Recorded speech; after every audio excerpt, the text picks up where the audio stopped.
Hey, welcome back to the Unbelievable Podcast. I am BJ Reidell, back here with my guy, Drew Mahowald, and today we are taking a long look at the Vikings this past season and kind of where they stand moving forward into their first-round postseason game against the New Orleans Saints. They're playing at the Superdome, if you haven't heard. Vikings ended up finishing 10-6 after a loss to Chicago in which their backups played essentially the entire game. And they only lost by 2 points, so I guess that's one positive takeaway there.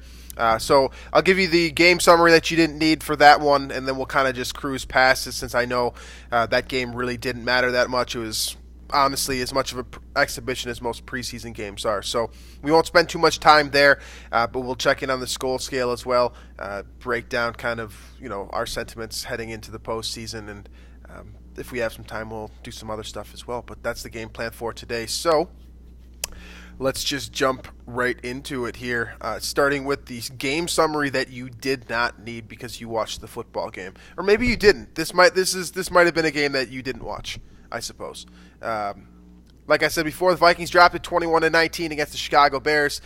Mitchell Trubisky was the one ultimately leading the game-winning drive at the end of the game, which was pretty hilarious. But this was basically a field goal battle for a lot of this game. Eddie Pinheiro hit the first two to give Chicago a 6-point advantage. Then Dan Bailey responded, keeping in mind, of course, that any field goal he missed yesterday would have cost him a $1 million bonus.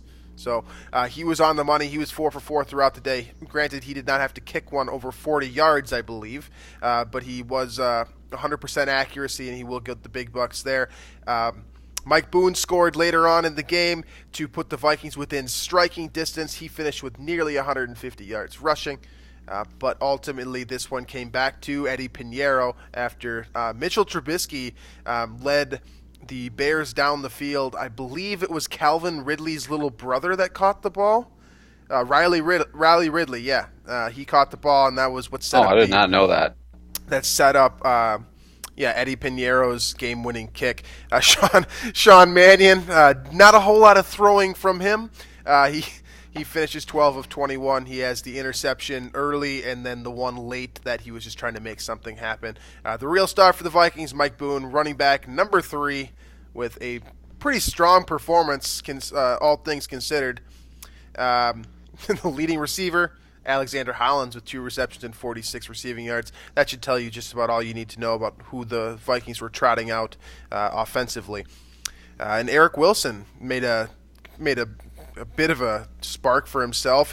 I think that I think he has earned the right to be the starting linebacker even when Ben Gideon comes back.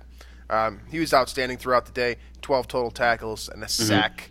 He is my personal defensive MVP, although Ifeadi Odenigbo could have been that had his touchdown not been reversed. But that's what happened here. That's what it came down to. Chicago played all their starters, and the Vikings were still able to compete with their backups, and the fact that they really didn't even want to let Sean Mannion throw the ball at all throughout the afternoon. So 21-19, that's how the season finishes. Like I said, the Vikings are a 10-6 football team. They are the number 6 seed in the postseason, heading to the Superdome to face New Orleans at noon on Sunday. So not a primetime slot. The Vikings will get a full week of rest, which is nice. There was a potential for them playing on Saturday, so that does help the cause a little bit in terms of getting some guys healthy and getting everyone into playing shape and ready to go. But yeah, so that's how the season rounded out there. Like I said, I don't want to spend too much on this game, but Drew, any thoughts on anything that you can take away from the Bears-Vikings game? Anything that struck you? No, I mean, I this game doesn't mean a lot to me. Right. It means the same as the first or second preseason game, where I mean, literally none of the starters on either side, offense or defense, played. There was, no Kirk, obviously, neither of the top 2 running backs, no Diggs or Thielen, no Rudolph. Irv Smith played for 2 series. Offensive line, none of the top 5 guys played. It was all kind of reserves. So I mean, if you want, you can take away that the depth was, competitive, right? I mean, the number 2 team for the Vikings essentially was competitive with the Chicago Bears. Right. I think that's more of an indictment on the Bears and where they're at right now versus what it says about the Vikings. So, and Sean Mannion is fine. No.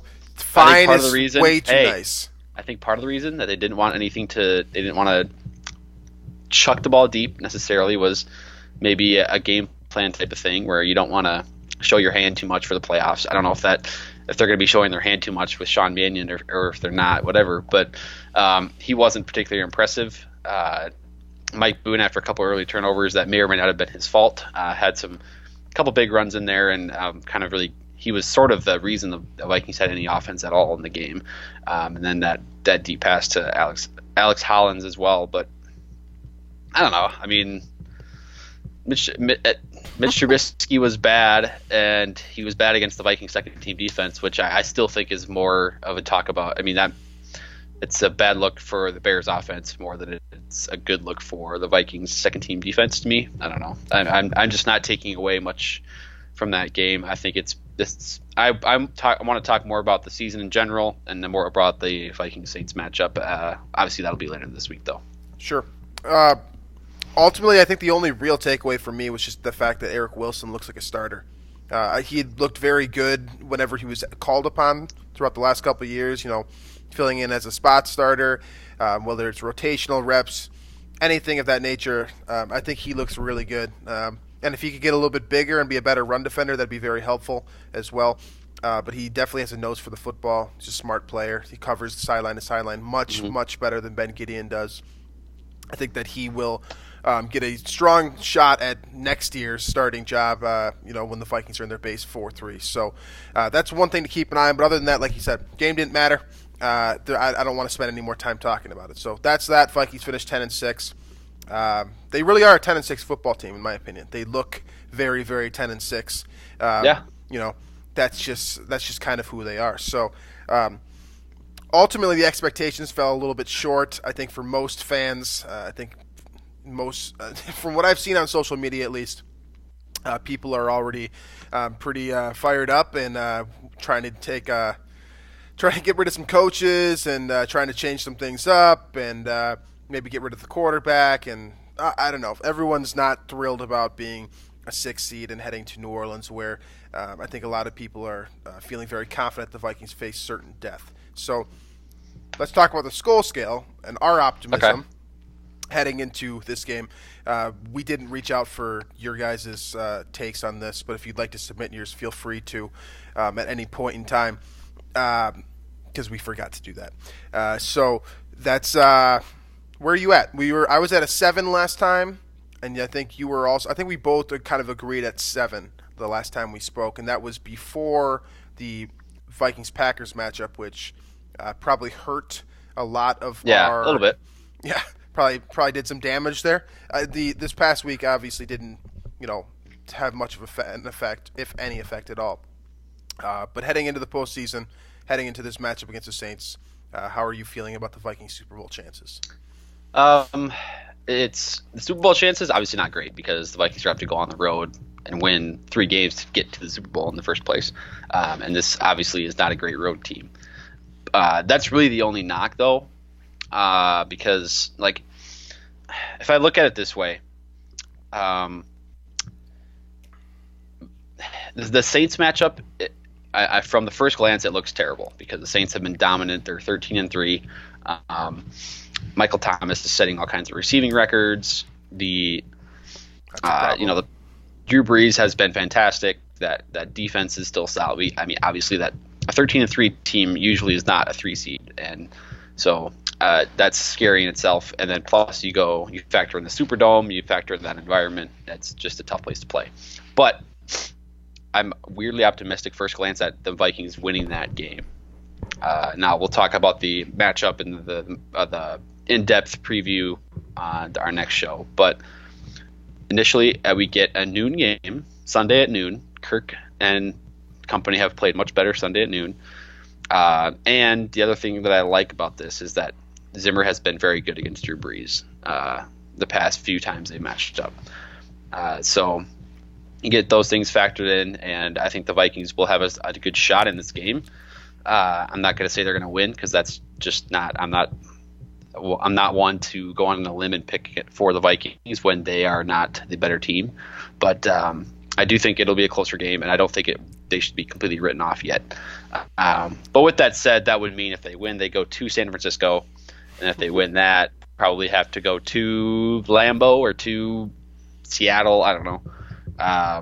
So the road is very difficult. I don't like their chances of making the Super Bowl, but I do think a playoff win is more likely than maybe some will think, just because of the attitude isn't great right now. You got 2 straight division losses at home, not great, not great momentum going into the playoffs. So I can understand the pessimism for a lot of fans, but I do think the Vikings match up not poorly with the Saints for this, at least a wild card round. So where does that put your skull scale at? I was at a 7 before the Packers game, I believe. I'll drop it to 6.5, but I'll drop it at 6.5. Like they might win. I don't know, but they might win one game, but I don't see them making like a run of any kind. Yeah, I'm down to a flat 6. The Packers game really did it for me because, as we talked about heading into that matchup, the Packers. I don't think the Packers are that good, and Aaron Rodgers played awful. They're not. Aaron Rodgers played awful. You got a fumble out of Jones as well. I mean, you couldn't have asked for a better setup to win that football game. The Vikings offense could not do anything against Mike Pettine's defense. And while Mike Pettin has some history as a solid defensive play caller and just a defensive mind in general, he's not a guy where I look at it, I'm like, I expect the Vikings. I expect the Vikings to score more points when I hear that they're going up against a Mike Pettin defense. The offense was completely inexcusable. There was no way around it. Nothing worked. They were doing stuff that was unconventional of this offense. They couldn't find success on the ground. They couldn't find success through the air. It was a complete disaster, and that meltdown, that took a lot away from me. Now, had that game happened against a great defense like San Francisco, I could try to write that off and say, they're facing a great defense that they never see, they rarely see, I suppose, a defensive coordinator who has been as hot as anyone this season. And I could make some sort of an excuse, but with playing against the Packers defense, I can't make those excuses for the Vikings, so that really hurt, my optimism for this team heading into the postseason. Then you factor in the things that we've already talked about on multiple occasions. Playing on the road in the Superdome, which is a top, 4 place to play in terms of difficulty, behind maybe Seattle, Minnesota, Kansas City, somewhere in there. Anyways, it's a tough place to play on the road. I don't love the fact that the Vikings backed into the postseason too. Just generally speaking, teams that back into the postseason, whether it's because they rested their starters in Week 17 or they suffered a soul-crushing loss at the hand of their division rival in Week 16, regardless of what it is, teams that back into the postseason just do not tend to do very well either. The Vikings have a 5.6% probability of reaching the Super Bowl, not winning it, reaching it. And if they do reach it, they'll be facing either Patrick Mahomes or Lamar Jackson. Right now, that's just my opinion, I suppose. But right now, I don't feel confident in the Vikings competing with either of those teams, defensively or offensively, to be honest with you. So in terms of my optimism for this team making a postseason run, it's about dead. So I'm with you that I could see them being competitive with New Orleans. The Vikings always seem to play New Orleans well. And it's always a lot of fun to see Sean Payton and Mike Zimmer try to, run acrobatics around each other. But overall, it's very difficult for me to feel confident. I'm just hoping for a competitive matchup that saves Mike Zimmer's job because I don't think that he's the real problem here. But ultimately, my soul has basically been crushed for this year after watching the last couple of weeks and knowing what's ahead. This is, overall, coming into the season, this is about what I expected in the sense that I felt like 10 wins was about where the expectation should be. I felt like now I came in expecting that the Packers would be the team to beat in the NFC North, but obviously I didn't think they'd be the team that they are. Like I didn't think Rodgers would have the the drop off he's had and the Packers to be winning the way that they have. But with Minnesota at 10-6, number 6 seed in the NFC, that's very similar to what I expected. Obviously, it's disappointing that they didn't exceed those expectations, or that they don't seem to be a threat of any kind to make that run. But I thought the defense in the secondary taking the step back is really what has, to me, that's what's going to plague this team and keep them from making the run. But it's also what is going to be the big question mark for the future, right? Because I think the whole, Super Bowl window, if you want to call it that, I think it was predicated on the Mike Zimmer defense being so good that the offense could just be kind of, if they can scratch the surface of like top 10 in the league, for example, that this team would be able to make a run. And now we're seeing kind of flipping, where the offense is what has carried this team for, in a lot of games this year, and the defense has been suspect. And so I think moving forward, is the defense going to be enough now to give this team a chance in a playoff game this year, but also in 2020, will the defense be enough to complement the offense, which I think is where the identity of this team is now, almost is on the offensive side of the ball. When you have the secondary playing as poorly as Minnesota's has all season. Well, I shouldn't say it's been like consistently poor. They've handled the bad QBs, but they've been exposed a couple times. Matt Moore took advantage of them. Dak Prescott just torched them, and the Vikings were able to escape with a win at Dallas. So that's my big concern, and I didn't expect the drop off in the secondary coming this year that the Vikings displayed. Yeah. In terms of my expectations, the Vikings fell, I believe 1 win short, but I did think that the Vikings would win the division. So if you remember at the beginning of the year, I actually was one of the morons who said that Chicago was still going to squeak in as a wild card. So I didn't even have Green Bay making the postseason. And I still stand by most of what I said about Green Bay at the beginning of the year, and that I don't think that they're a super good team, that they've got a great quarterback, and some nice defensive pieces. Yeah. They're one of the worst number 1 seeds in the NFC that I've ever seen. And I really don't like. It might be kind of like there might be some bias, just some inherent bias there, because I just don't like Green Bay. But when I look at these other teams in the NFC, I still think New Orleans is better than them. San Francisco, Seattle. I mean, that means theoretically I could pick 3 or 4 teams that I think are more competitive than Green Bay, which to me makes them an overall not a great number 1 seed. But getting back to the Vikings here, 10-6 to me is, after watching this entire season, that's where they are. This is the definitive 10-6 team. They can compete with anyone. They're going to beat the bad teams, and once in a while they might be competitive with a good team. That's basically what they are. And they lost. They got swept by Green Bay, and technically they did get swept by Chicago as well. Yeah. So, which if you had told me before the season that the Vikings would be swept by the Packers and the Bears, I wouldn't think that the Vikings would be in the playoffs. Right. So on that perspective, I guess it's it's positive that they have the 6th seed there, but moving forward, Mike Zimmer is not going to keep his job for a few more years if they keep losing to the Bears and to the Packers. Right.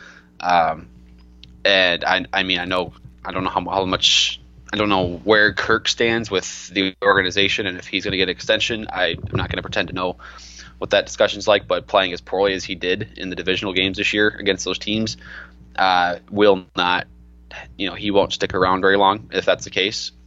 Right. So I would imagine that is going to be a big piece for him in 2020 to kind of prove it and maybe get another deal, would be beating Green Bay probably twice, beating Chicago once or twice. That's going to be big next year, not only obviously in the divisional race, but those are the marquee games for this team, this fan base too. Those are the games that this team and these fans look forward to, and if you're laying an egg in those, it just doesn't bode well for anybody. So that, to me, those games are the big knock. In addition to the secondary taking a step back, is just how poorly they played against Green Bay twice, and then the Chicago game too earlier this year, Week 4, when Trubisky went down, Chase Daniel came in, and the Vikings couldn't score more than 6 points. Yeah. Yeah. I mean, it's overall the Vikings made the postseason, so they, in terms of postseason expectations, they're there. They met that goal. It's just that you look at the rest of this team right now, and I think the offense as a whole was able to exceed at least my personal expectations. I think a lot of your expectations as well, given where pretty much everyone stood on Kirk Cousins heading into this year. And Dalvin Cook being healthy, for relatively 85% of this season or so. He certainly exceeded my health expectations for him, as well as his ability to score touchdowns and break off long runs. So, those two pieces definitely blossomed in a way that I wasn't really expecting. I think that we all thought that Dalvin was going to be good, but I didn't think he was a lot better than I think that I even thought he could be. And staying healthy for the most of the season was great as well. So the offense took good strides forward. Defense, like you said, took a couple steps back, and that. They fell short of expectations in a lot of different ways. You can look at the total yards allowed or the points allowed or whatever that may be. But to me, they just weren't as dynamic as they have been in the past. Just watching this Vikings defense, it's very clear just from the eye test that they're not the same team from 2017. Yeah. They don't buzz to the ball as much as they do. I mean, you've got a couple guys who had outstanding seasons, individual players who exceed the expectations. Anthony Harris leading the league in picks. That's outstanding. I don't think that there's very few people out there that thought that he would be out, a Pro Bowl caliber safety when he came as an undrafted free agent out of Virginia.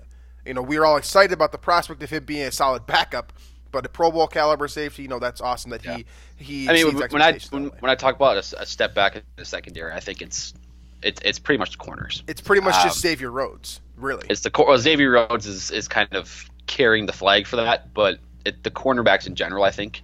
I think that we still got what we expect out of Trey Waynes for the most part. He just didn't take a step forward like I think we would like him to have to. But I think he's basically the same guy. Thing. He's a first round pick.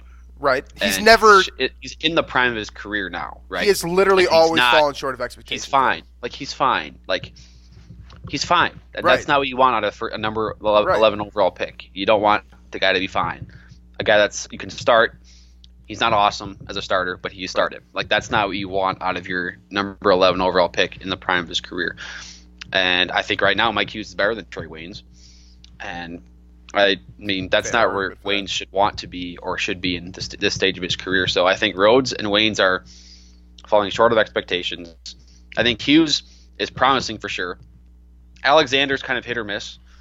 I don't have a problem with Alexander. No, I also don't have I don't have a problem with the way that Alexander plays, but I also feel like I'd miss him that much. But he could very well be one of those guys that you don't notice as much, and then once he's gone, you're like, oh my goodness, what are we? We have Chris Boyd in at nickel now. What are we doing?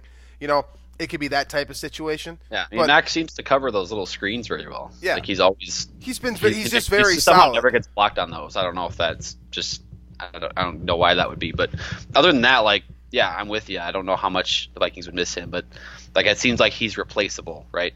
It seems like all those corners really are replaceable.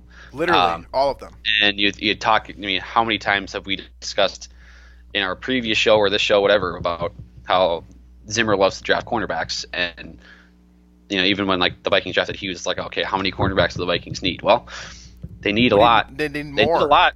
They need more. They need good ones. So you get flashes from Mike Hughes, you get flashes from Holton Hill at times as well.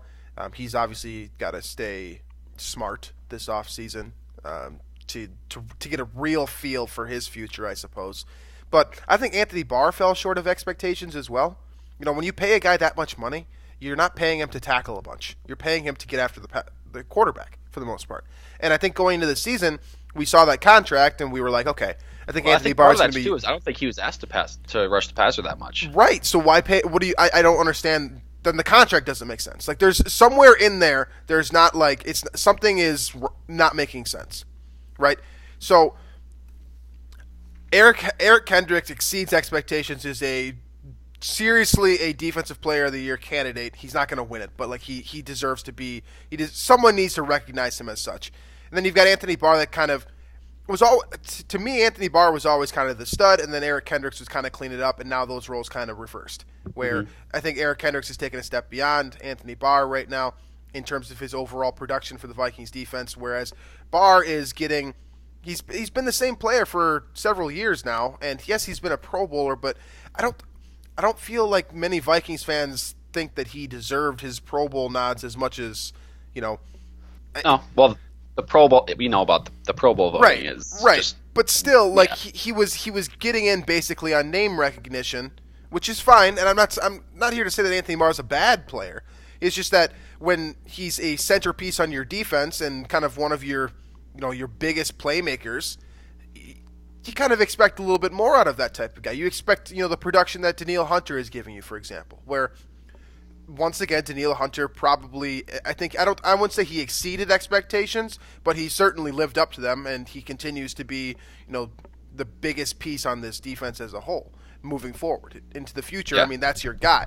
He's an absolute stud. I mean, he ends with 14 and a half sacks, which I think some of us believe that he could get even higher and still has the potential to do so. I mean, the sky is still the limit for Danielle Hunter. He's 25. Yeah, he's 25. So there are still the pieces are still there. You'd love to see the rise of Ifedi Odenigbo as well. I believe he finished with 7 sacks this year. He could push. He's a stud. He could make it difficult to, he could make it hard for Griffin to stay for a solid contract, I suppose. The Vikings might have a nice piece there, and then you could say some nice things about Stephen Weatherly as well. So you're pretty comfortable at your defensive end spot, but the interior defensive tackles were hit or miss. Yeah. Linval Joseph isn't the same player. He's by no means, a bad player on this defense. He's not a liability of any kind, but he's just not as dominant as he once was. You got some flashes from Jaleel Johnson as well. He had a couple of nice plays, big plays as well. And Shamar Stephen was basically what we expected when the Vikings signed Shamar Stephen. A nice clogger, no big. I don't think he had a single big play this entire year. But he's a nice piece, more of a role player than a starter, I think, in an ideal defense. So you look at that unit as a whole, and like you said, you point to the cornerbacks. That's a big problem, and that's it's difficult because I think most Vikings fans expect that secondary to be good for at least 1 or 2 more years, like not counting even this year. I think we saw Xavier Rhodes. Remember Xavier Rhodes when he locked down Odell Beckham?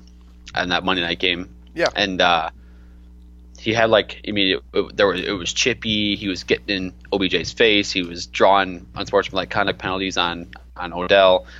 There was fire there. There was an attitude. There was a swagger. That kind of with Xavier that carried in 2017 a little bit when he was shutting down Julio, shutting down Antonio Brown, and shutting down all those top receivers. Now it's gone.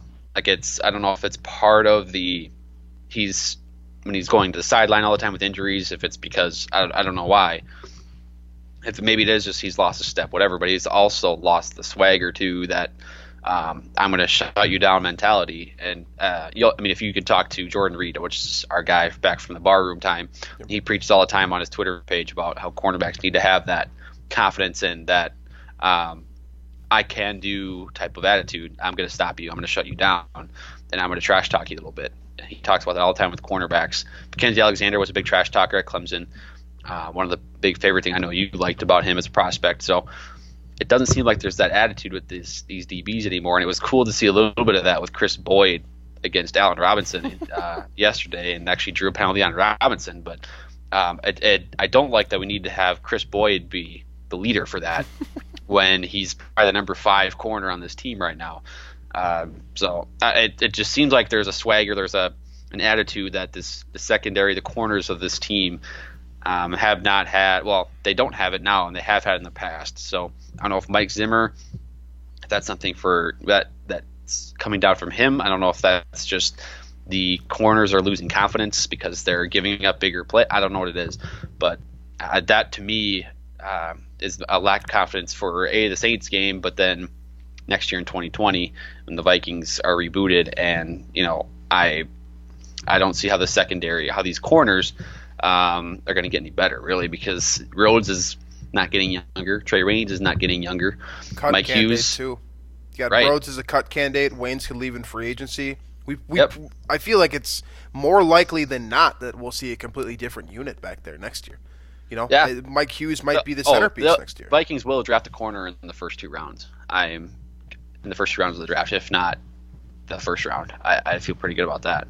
Yeah, I mean, something to keep an eye on, as we get into the offseason, and something we'll definitely be talking about throughout the offseason in terms of addressing, future needs. But, as a whole, you get a 10-6 Vikings team. The expectation for both of us was that they were going to make the postseason. You actually said as a wild card. I said as the NFC North champions. Really the Packers kind of did lock up this division way back in September. We didn't think of it like that. You kind of did. You kind of did. I didn't think of it that way at the time, but looking back now, I mean, it's too bad that the bubble kind of burst that early in the year, because this team certainly does have the talent, and they do have great coaches, and they have the ability to do, great things. They're very capable of being a dominant postseason team.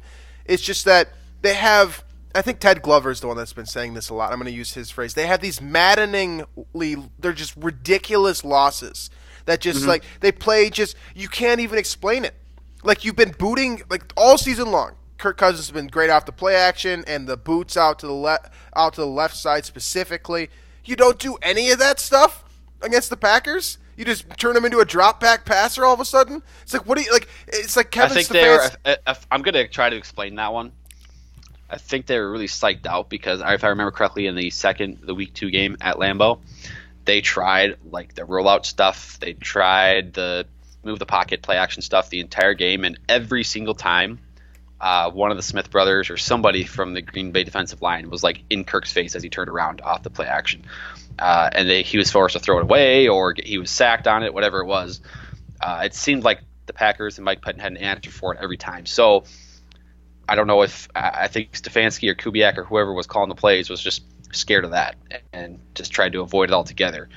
And maybe that's just a theory I have, but I do remember the Packers having an answer for that every time at Lambeau, and that was part of the reason the Vikings couldn't get any offense going. Again, I'm with you in that I still think if Stephon Diggs is single coverage, get him the ball. Doesn't matter what route he's running, doesn't matter what situation is, get him the ball. He's going to win a single coverage, and if he doesn't, he'll get a flag, or that win rate's going to be high every time. Go after him again, right? And for him to only have 4 or 5 targets in the game, the one he did was in double coverage on the field. He needs to get the ball more, especially when Thielen has been still kind of bothered by that injury. I was bothered by how much Diggs in some of these bad games, these losses, he wasn't targeted very much in those games. So that's the big one for me. And again, I don't know if the Kirk and the big games and the prime time and the whatever, I'm not big on the QB wins of those stats, but it does seem like Kirk has a sort of a mental switch that when that switch is on, he's a very, very good player. And then sometimes when it gets turned off early in games, it just seems to kind of stay off the whole game. Right. And so that's just kind of that Packers loss is really the pinnacle of everything that could go wrong with this Vikings team, and what a lot of you guys unfortunately expect to go wrong this weekend. And I can't even blame you.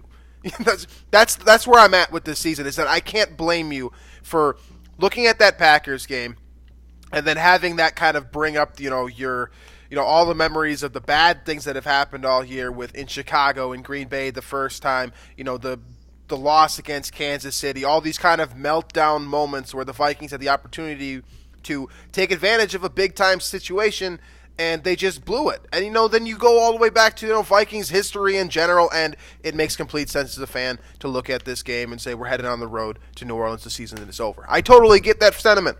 It makes logical sense to me for everyone to think that way.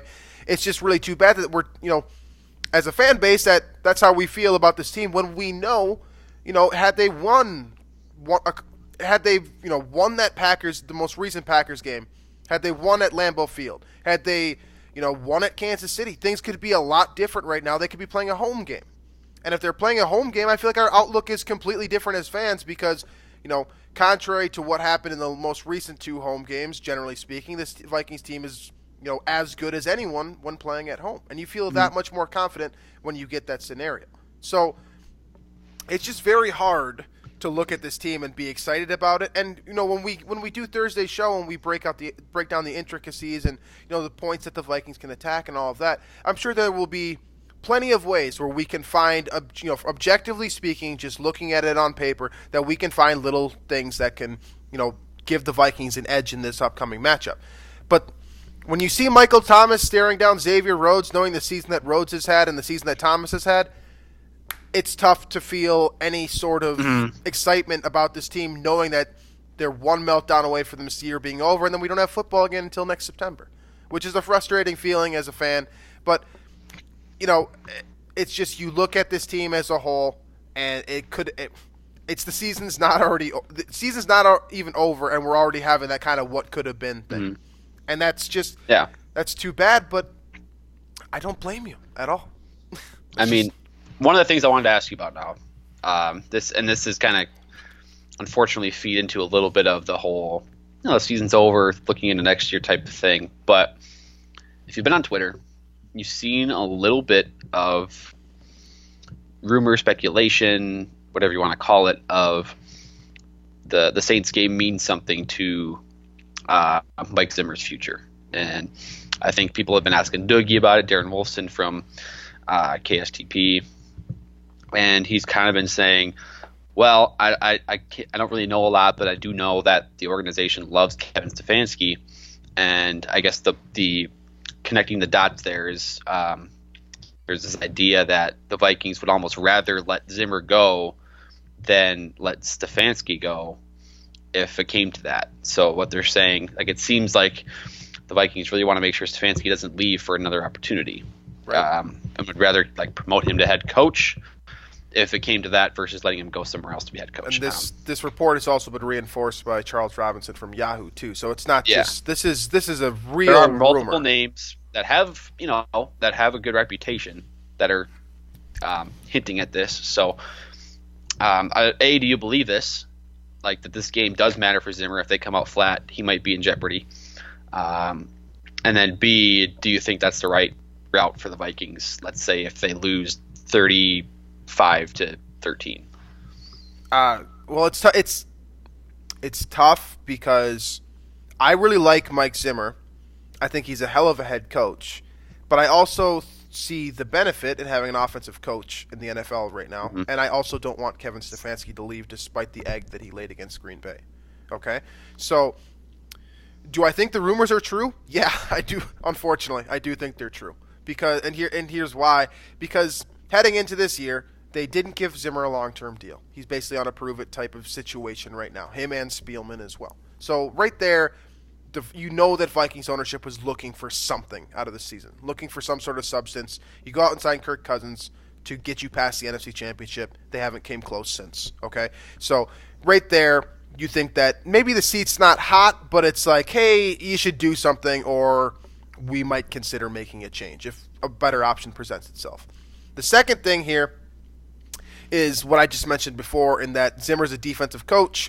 Like you said earlier in the show, and all of you have noticed throughout the year, this team is becoming more of an offensive team. You'd rather see the consistency on that side of the ball stick for next year than the way that the defense played this year, in my opinion. You want to get more from your defense next year. If the offense stayed the same heading into next year, I think that we'd all feel pretty good about the Vikings standing, relative to the other competition in the NFC.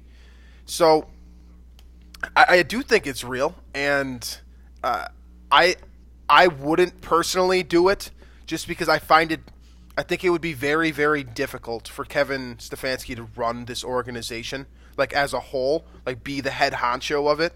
I think he needs more years as an offensive coordinator. I think you see this with guys like Zach Taylor in Cincinnati, or the best example being Freddie Kitchens in Cleveland. It's the management aspect of being a head coach is we don't think about it that much. We just think bring in the brightest mind and that guy is going to run our organization.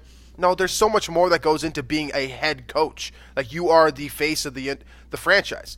All of a sudden, he's doing multiple press conferences per week. He has to talk in front of us when they lose. I just don't think that, I don't think that moving to Kevin Stefanski instead of Zimmer is the right move. But I do see the positives in considering it because of the offensive football thing, this league is becoming a league where you have to throw for 4,000 yards. You have to be able to run with literally anyone in your backfield.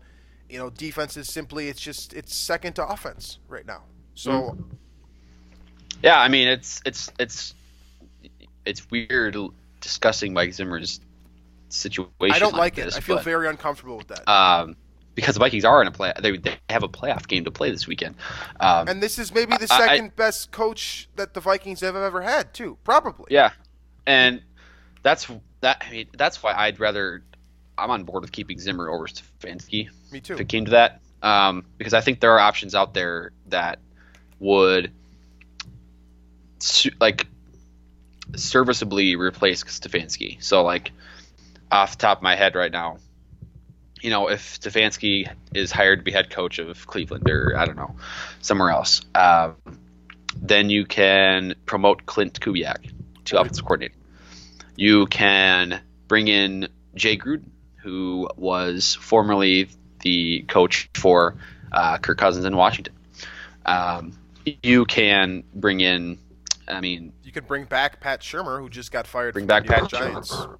Yes, who is now no longer with the Giants and was the offensive coordinator for the Vikings during their run with Case Keenum. So there's options. There's also guys in college that you could bring up to, or in the college ranks that you could bring up to be an offensive coordinator as well. So there's options, and I think there's enough bright minds in terms of offense and within the coaching trees of Reid and McVay, and I don't know who else you want to put in there, but there's enough options there that I think the Vikings would be able to find somebody. Whereas I think, like you've said, keeping this defense, like maintaining at a certain level, is going to be very important, because I think offensively they'll be fine with the talent that's already there.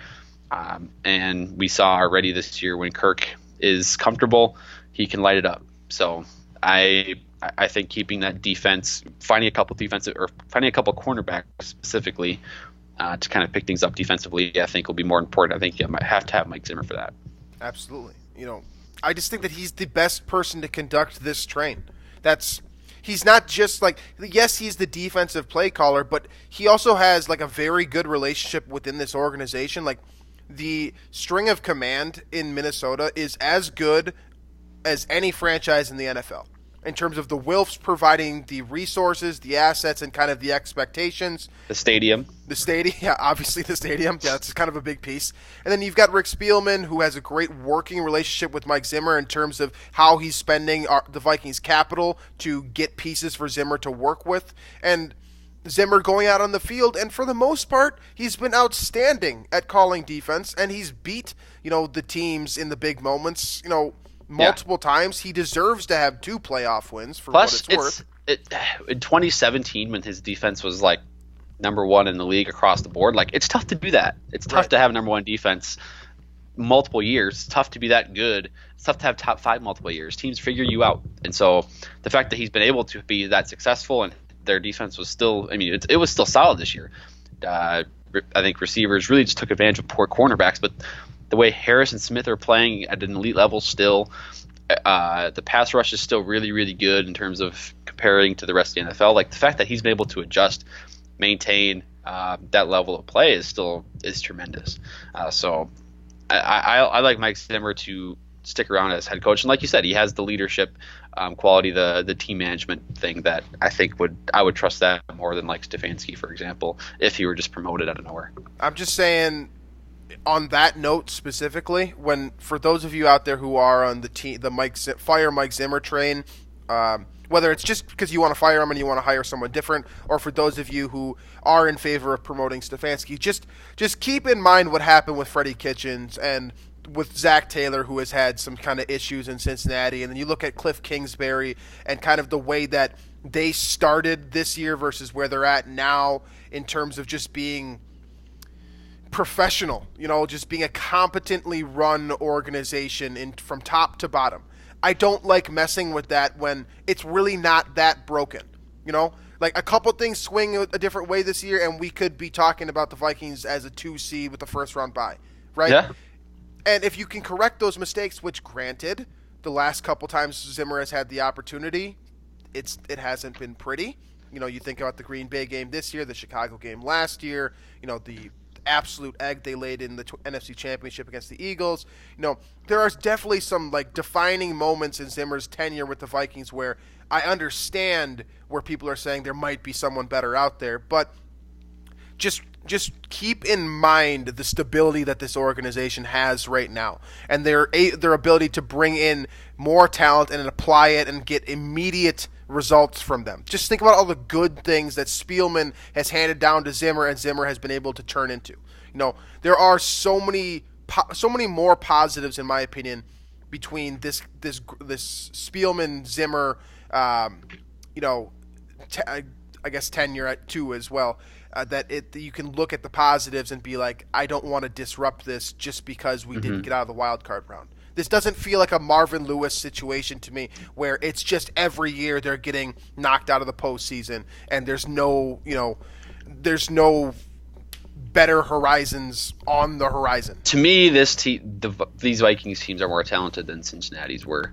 The talent is more groomed back, compared. And Zimmer would probably say the same thing because he was the defensive coordinator for those teams in Cincinnati. Right. And so, I mean, I don't know if we want to compare it to that right now, but I do think if you can get a team to 13-3 with Case Keenum as your quarterback, and again, that's like you were mentioning, that's one of those things where there's a couple of games that year where they won by 2 or 3 points.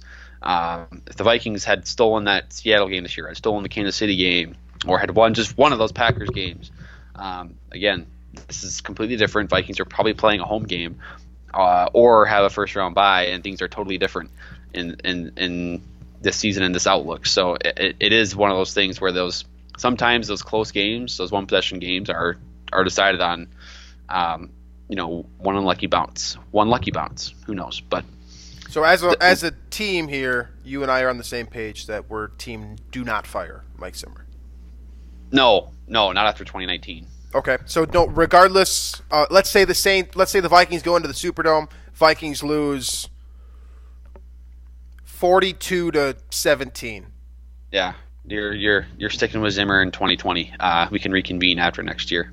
Yeah, okay, that's interesting because I mean I can say that right now that I'm with you that wouldn't shake me up, but I want to feel that. I need to feel that. You want to feel that because I don't want to. I don't want to feel it. I'm saying, but I need that injury. How likely does it feel like it's going to happen, though? I mean, the Saints have been dominant all year long. It's at one of the toughest places to play. I don't know. We'll talk about the matchup later, but yeah, not optimistic. All right, folks. So that's going to wrap up the show for this week. Feel free to leave your sentiments with us on Twitter or in the comment section below on Daily Norseman. We're always happy to read those. We do always read them, even if we don't comment back sometimes. If you are enjoying this show, or if you're not enjoying this show, make sure to check out the other podcasts on the Climb the Pocket Network. As I've said in the past, if you don't like us, there's probably someone doing a podcast within this network that you will enjoy listening to. You can find us on iTunes, hit that subscribe button, give us a review if you haven't done so already, and we will be back on Thursday again. Regular scheduled programming this week. We're back to 2 shows a week as normal on Tuesday and Thursday, we'll be back talking about the Vikings against the Saints in greater detail. I'm going through the rosters, trying to find some weaknesses and trying to find some points of emphasis for the Vikings moving into this weekend. So we apologize if the show was a little bit, downtrodden, I suppose. But it is a difficult position to be in emotionally as a Vikings fan right now, and I can relate to those of you who are not optimistic heading into this weekend. So hopefully these sentiments of this show reinforce that notion, and like I said, we'll catch you guys later on this week to break this game down in greater detail. Thanks for listening, folks.